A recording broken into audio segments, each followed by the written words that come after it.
Dietarët kanë thënë, kur bie fjala për fillimin, nga se po flas tash për zemrën dhe kjo është fillimi, kanë thënë dietarët tan men kanat lahu bidayatun muhriqa kanat lahu nihayatun mushriqa.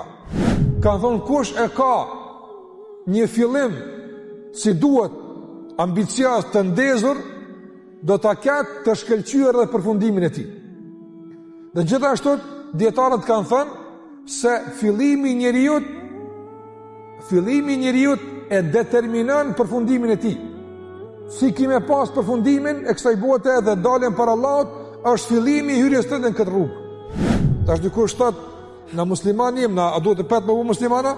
Nuk është fillimi shahadeti, unë s'po flas për fillimin e namazit, po për fillimin e rikthimit të vetës në sistemin e duhur që funksionon krejt bashkë njëjtë.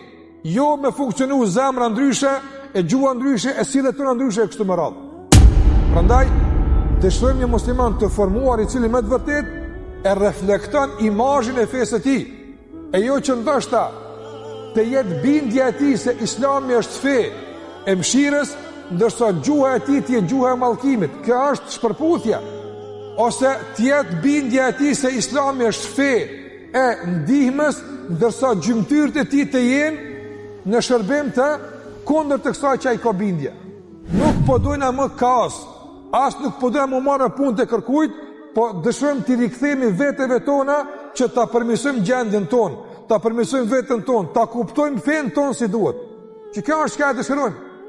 Për këtë arsye, thash të gjitha këto nëse i marrim parasysh dhe hajde tash pa e kërkojmë ka duhet më nis, thash të gjitha rrugët të çojnë tek zemra jote.